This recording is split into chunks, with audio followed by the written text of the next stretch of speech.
Pasola adalah permainan perang dua kelompok, pasukan, berkuda yang saling melempar lembing tombak kayu, di sebuah padang savana. Secara etimologis, pasola berasal dari kata sola atau hola, yang bermakna tombak kayu atau lembing.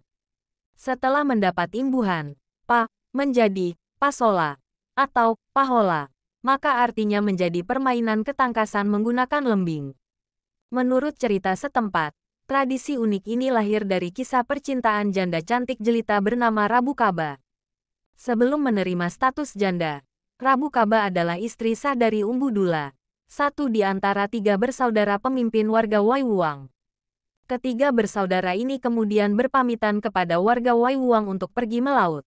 Namun, ternyata mereka pergi ke daerah selatan pantai Sumba Timur untuk mengambil padi.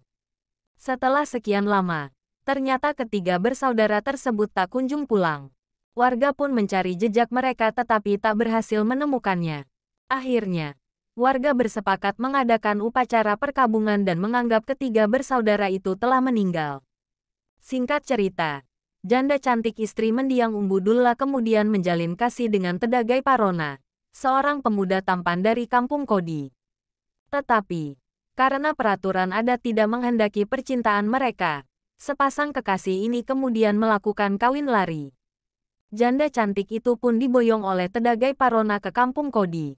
Tak berapa lama setelah peristiwa kawin lari tersebut, tiga bersaudara Mongo Tau Masusu, Yagi Waikareri, dan Umbu Dulla pulang kembali ke kampung Waiwuang, dan mendapati berita bahwa Rabu Kaba telah dibawa lari oleh Tedagai Parona. Perselisihan pun tak dapat dielakkan. Tiga bersaudara ini bersama seluruh warga Waiwuang meminta pertanggungjawaban Tedagai Parona karena telah melarikan Rabu Kaba. Akhirnya kesepakatan pun lahir, yaitu Tedagai Parona harus mengganti belis mas kawin yang diterima oleh si janda cantik dari keluarga Umbu Dulla. Setelah itu barulah pernikahan secara adat dapat dilaksanakan. Usai pernikahan tersebut, Tedagai Parona berpesan supaya warga melaksanakan pasola. Dengan cara ini, diharapkan dendam kedua kampung tersebut dapat dilepaskan dengan permainan perang-perangan dan adu ketangkasan melempar lembing dari atas kuda. Pelaksanaan pasola sendiri sebetulnya merupakan bagian dari ritual kepercayaan Marapu, agama lokal masyarakat Sumba. Dalam kepercayaan Marapu, elemen terpenting adalah menjaga keharmonisan antara manusia dengan nenek moyangnya. Sebab, arwah nenek moyang inilah yang akan membawa kesuburan dan kemakmuran bagi mereka. Nah, permainan pasola biasanya diadakan sebagai puncak dari pesta adat Nyale, yaitu upacara adat untuk memohon restu para dewa dan arwah nenek moyang agar panen tahun tersebut berhasil dengan baik. Waktu penyelenggaraan pasola sangat bergantung pada hitungan para tetua adat Rato, yang menafsirkan berbagai tanda-tanda alam, termasuk peredaran bulan. Perhitungan para Rato ini konon tidak pernah meleset. Buktinya, setiap hari pelaksanaan pasola, di tepi pantai biasanya terdapat banyak nyale cacing laut sebagai tanda dimulainya permainan pasola.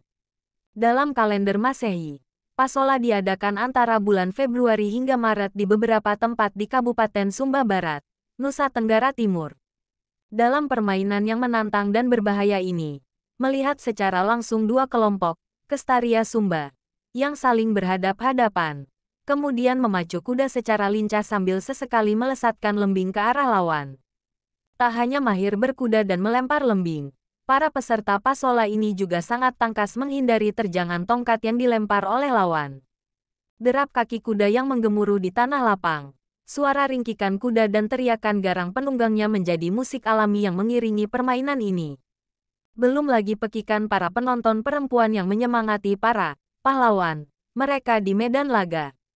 Itulah suasana tegang dan menantang dalam permainan pasola. Dalam permainan ini, para peserta telah menyiapkan tongkat kayu khusus sepanjang 1,5 meter dengan diameter 1,5 cm. Meskipun tongkat tersebut dibiarkan tumpul, tak jarang permainan ini melukai para pesertanya, bahkan bisa memakan korban jiwa. Darah yang mengucur di arena pasola dianggap bermanfaat bagi kesuburan tanah dan kesuksesan panen.